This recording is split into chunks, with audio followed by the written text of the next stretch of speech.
uma família pode, vamos supor assim, receber aquele animal, mesmo se depois de muito tempo de um desencarne? Uma pergunta bem interessante. Vamos lembrar o conceito da doutrina espírita de evolução. Ele fala assim, que todos nós somos criados simples e ignorantes e vamos evoluindo do átomo ao arcanjo. Todos, sem exceção. Não existe privilégio na lei divina. Quer dizer que Jesus, se fosse privilegiado, a gente ia falar, Jesus já nasceu pronto? Não. Com certeza ele passou por todas essas escalas evolutivas. Qual a diferença de nós para Jesus? Muita. Mas é que ele fez escolhas mais assertivas, o tempo dele, talvez de criação, já é muito maior. Então ele tem um aprendizado. Tanto que ele falou, vós podeis fazer o que eu faço e muito mais. E como é que eu vou poder fazer os milagres que ele fazia? Como é que ele fazia? Ele pegava uma laminha do chão, jogava a saliva dele, dava uma macerada, colocava no olho do cego, mandava ele lavar e o cara enxergava. O que ele fazia? Era um milagre? Kardec descreve para nós que não existem milagres, existem fatos que a gente desconhece a causa. Então o que é? Jesus conhecia que ali naquele cego, o nervo óptico, por algumas problemáticas, estava rompido. E aí pelo ectoplasma ali dos apóstolos que estavam ao seu lado, do médium,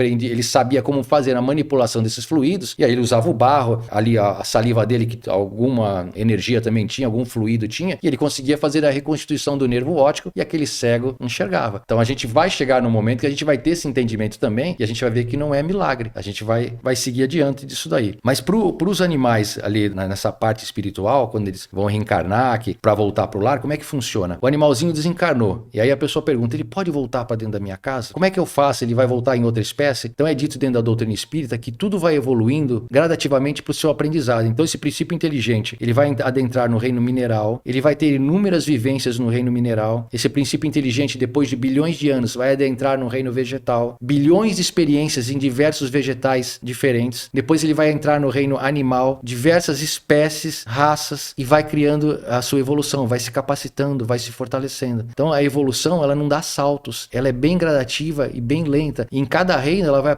aprendendo uma coisa. E no livro No Mundo Maior, de André Luiz, tem um diálogo do André Luiz com o Calderaro. André Luiz pergunta para ele aonde o princípio inteligente começa a aprender, começa a evoluir, porque ele estava muito intrigado sobre a evolução. E aí Calderaro responde assim para ele, que o cristal a rolar na corrente do rio já está sendo lapidado e aprendendo a ter resistência. O que é o cristal a rolar na corrente do rio? Sabe aquela pedra do rio marronzinha, que você passa a mão, parece bundinha de nenê, que não tem uma pontinha? Então, cristal a rolar na corrente do rio já está criando e aprendendo resistência. Aí ele continua, as árvores a balançar pelo vento estão criando memória. Olha que interessante isso. Você imagina um coqueiro aqui na orla da praia de Praia Grande, aquele vento forte que vem do mar. Então aquele coqueiro, ele está numa posição vertical ali. Aí vem o vento lá do mar, empurra ele para a areia. Ele faz assim. O vento diminui, ele pela força, ele volta para a posição dele. Aquele vento de novo derruba ele e ele volta. Isso centenas, milhares de vezes na vida do coqueiro. Outra vez vem o vento norte. Aí o vento norte empurra ele para cá. Ele faz força e volta para lá. Isso milhares de vezes na vida dele. Isso em todas as posições. Imagina o balançar de uma árvore. Então Calderaro explica para André Luiz que isso é desenvolvimento de memória do princípio inteligente. Aí ele vai além. Que a tigresa, ao lamber a sua cria, está desenvolvendo as sementes de amor. Então em cada reino evolutivo, cada reino que a gente vai passando, em cada faixa evolutiva, é um aprendizado diferente. Então o animal vai reencarnar em diversas espécies para acumular predicados diferentes. Eu lembro quando eu li o livro São Francisco de Assis, pelo João Nunes Maia, né, o espírito miramês, ele descreve ali o João na ilha de Patmos, pregando, falando com os peixes. E aí o miramês não explica muito pra gente. Ele fala assim, seria infrutífero ele explicar ali, porque a gente não ia compreender, mas tinha um porquê. Eu fico imaginando, talvez ele estivesse ali até dialogando com os peixes mesmo, ou com os espíritos que estivesse próximo. Aí eu fiquei com essa interrogação quando eu li essa passagem. Esse livro do João Nunes Maia, pelo espírito miramês, eu tenho certeza que é a descrição mais fidedigna da vida de Francisco de Assis, por vir da espiritualidade. A gente tem muitas obras falando da vida de Francisco de Assis, mas essa eu recomendo para todos lerem, que realmente é bem bacana. E nessa descrição da ilha de Patmos, realmente, fala que Francisco estava desenvolvendo a sua oratória, era necessária. E ele tinha uma mediunidade muito grande, então ele se comunicava também com os espíritos. E é relatado que através da sua vibração, da sua calma, né, da vibração da sua voz, do que ele emanava, os cardumes dos peixes se aproximavam, os bandos de cotovias e de andorinhas paravam, pousavam e ficavam ao seu lado para escutar. Vai falar que entendia? Pode ser que não entendesse, mas o animal, ele entende muito mais a nossa vibração do que a nossa linguagem propriamente dita. Mas o animal, ele sente a nossa energia. Às vezes tem uma fera brava, né, que aí você vai com calma, põe a mão, vai apaziguando. Às vezes quando tem uma pessoa que vem mais ríspida conversar com você, gritando, e você abaixa o tom de voz, você tem uma postura menos agressiva e sim mais acolhedora. Então era isso que Francisco de Assis ali desenvolvia naquele momento. Interessante, bem interessante. E retomando a questão desse animalzinho poder voltar pro lar, no caso dele reencarnar próximo ali, é possível esse reconhecimento que você tinha relatado da questão do Chico Xavier, né? Com a mediunidade dele, ele conseguiu até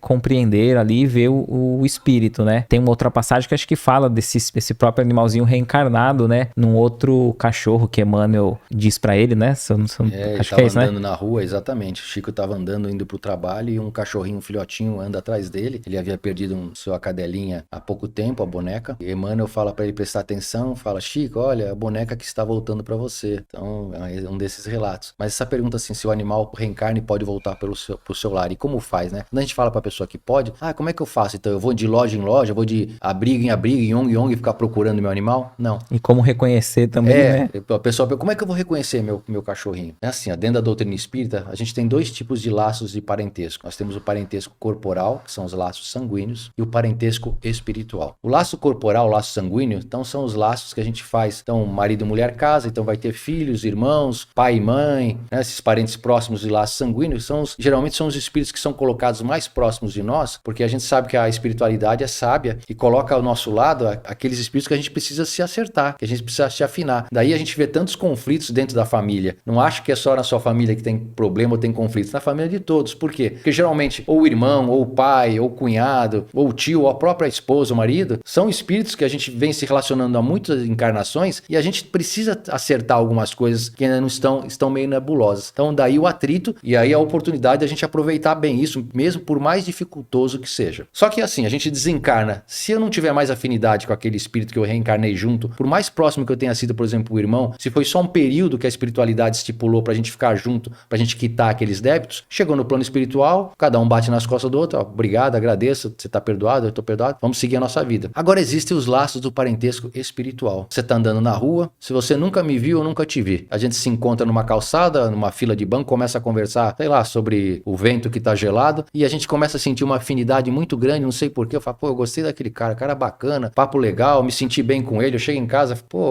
rapaz lá bem bacana, e você tem o mesmo sentimento, a gente se combina de se encontrar e percebe que ali vai criando uma amizade. Na verdade, são laços que a gente já traz de outra encarnação, que a gente não lembra, porque nós estamos num novo corpo, uma nova experiência, e que esses laços a gente sente realmente que tem uma aproximação. E esses laços são inquebrantáveis. Você pode reencarnar, um na China e o outro aqui no Brasil, que isso aí vai existir para sempre. E é isso que se cria quando você leva um animalzinho para dentro da sua casa. Então você adota um cachorrinho, né? E eu falo, não comprem, adotem. Exemplo do nosso instituto, nós estamos cheios de animaizinhos, né? Lotados de animais abandonados e todas as ONGs estão assim. Então adote, não compre. Então você adota um cãozinho e leva para sua casa. Aquele cãozinho vai viver ali 15, 20 anos dentro do seu lar. Você vai tratá-lo com muito amor, com muito carinho e vai se criar laços de amor ali, da sua parte para ele e dele para você, laços maravilhosos de amor. E Einstein falava para nós, qual é a maior força do universo? Amor. Então quando esse animalzinho desencarnar e for preparado na espiritualidade para o seu reencarne, se a espiritualidade entender que ainda há muito aprendizado para aquele princípio inteligente junto à tua família, ele vai ser direcionado para lá. Você não precisa sair procurando. Em determinado momento você vai passar em algum lugar, numa esquina e vai olhar nos olhinhos de um animal e vai falar, é ele que está voltando.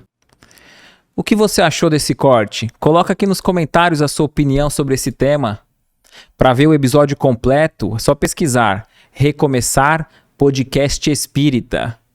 E caso tenha ficado alguma dúvida sobre a doutrina espírita, é perfeitamente normal. Procure ler as obras de Allan Kardec.